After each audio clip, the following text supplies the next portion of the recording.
অধ্যাপক নারায়ণ সরকার মহাশয় এবং উপস্থিত আছেন আমাদের বিশিষ্ট কার্যকর্তা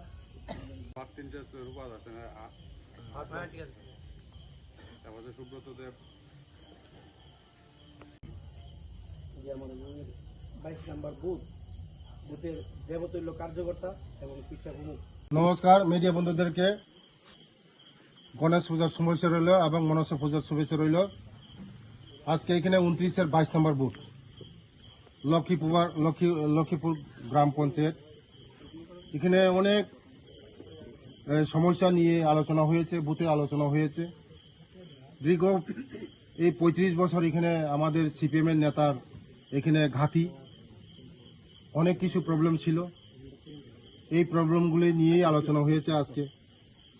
এবং এই 22 নম্বর বুথ এবং লক্ষ্মীপুর গ্রাম পঞ্চায়েতকে আরও আমরা 35 বছর যে তারা শোষণ করেছে, 35 বছর যে বঞ্চিত করেছে, এটাকে আমরা বিকশিত করার জন্য, এই পঞ্চায়েত লক্ষ্মীপুর পঞ্চায়েতকে আরও সুন্দর করার জন্য আজকে বুথ মিটিং করেছি, বৈঠক করেছি। রাস্তার বেহাল রাস্তা ছিল 35 বছরের মধ্যে, এবং এখানে এই লক্ষ্মীপুর গ্রাম পঞ্চায়েত অনেক তাদের দীর্ঘদিনে অনেক দাবি ছিল। আস্তে আস্তে আমাদের সরকার আসার পরে অনেক দাবিগুলি, অনেক তাদের চাহিদাগুলি পূরণ হয়েছে, আরও পূরণ হবে। কারণ 35 বছরের যে জিংজাল, যে ঝামেলা, এই ঝামেলাটা পূরণ করার জন্য আমি এসেছি মাত্র 2 বছর হয়েছে, আমাদের সরকার এসেছে মাত্র 60 বছর হয়েছে। তার জন্য 35 বছর এবং কংগ্রেসের শাসনেও এই পঞ্চায়েতগুলি কোনো কিছু হতো না।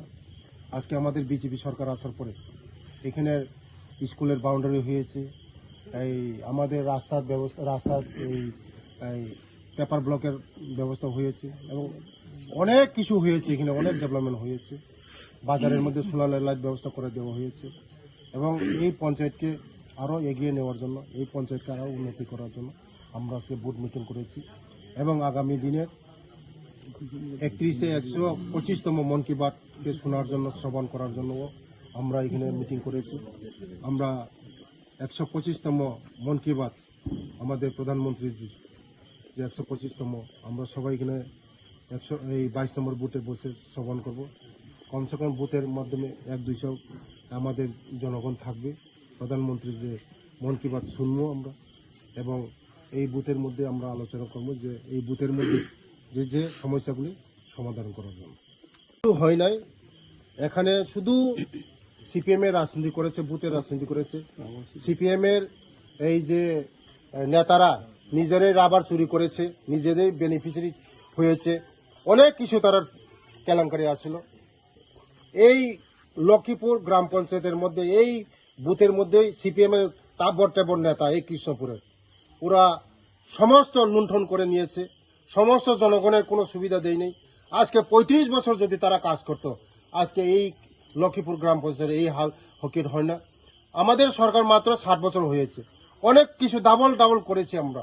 আগামী দিন মানুষের সবার ঘরে হাসি ফোটাবো, গরিবের ঘরে হাসি ফোটাবো, এবং আগামী দিন আমাদের রাজ্যের জনপ্রিয় মুখ্যমন্ত্রী মানুষের জন্য যেভাবে কাজ করছে, গরিব মানুষের জন্য, দুঃখী মানুষের জন্য, আপ টু ধর্মনগর থেকে সাবরুম পর্যন্ত সারা দিন সারা রাত 24 ঘন্টা ঘুরছে উনি এই পাবলিকের জন্য, আমাদের ত্রিপুরাকে আরো বিকশিত করার জন্য, ত্রিপুরাকে আরো শ্রেষ্ঠ ত্রিপুরা করার জন্য আমাদের মোদিজি সারা 12 বছর জন্য করছে। তার জন্য আমি মোদিজিকেও ধন্যবাদ জানাই, কারণ কোনোদিন কোনো সরকার এই এত পাবলিকের জন্য কোনো কিছু করে না। আজকে মোদিজি আসার পরে সবার জন্য হাসি ফুটিয়েছে। আপনি বারবারই বলছেন যে বিভিন্ন এলাকার থেকে বিরোধী দলগুলা মানে আপনাদের বদনাম করার জন্য বিভিন্ন পরিকল্পনা নিয়েছে। তারা তো আমরা যে এভাবে আমরা উন্নয়ন করছি তারা সহ্য হচ্ছে না। আজকে কংগ্রেস সিপিএম তারা লেগে পড়ে লাগিয়েছে আমাদেরকে বদনাম করার জন্য, সরকারকে কালিমুক্ত করার জন্য, আমাদের সরকারকে বদনাম করার জন্য সিপিএম কংগ্রেস যেভাবে ষড়যন্ত্র করছে, মানুষ বুঝে তাদের এই ষড়যন্ত্র সফল হবে না। আগামী এই 100 বছরে সিপিএম কংগ্রেস আসতে পারবে না এই ত্রিপুরা রাজ্যের মধ্যে, কারণ মানুষ উপকার পেয়েছে এই বিজেপি আসার পরে। মানুষ শুধু এখন বিজেপি ছাড়া কাউকে চিনে না, শুধু বিজেপি করে, মানুষ শুধু বিজেপি মুখী। সিপিএম এবং কংগ্রেস তারা সহ্য হচ্ছে না, ষড়যন্ত্র করছে, বিভিন্ন ষড়যন্ত্র করছে ওরা, সারা ত্রিপুরা রাজ্যের মধ্যে ষড়যন্ত্র করছে।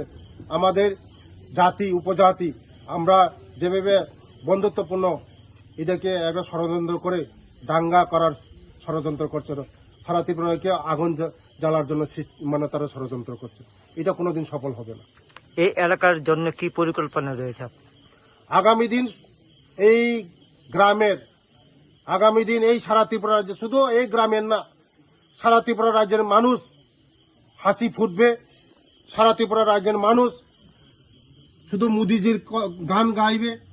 সারা ত্রিপুরার মানুষ শুধু মোদিজি মোদিজি বলবে।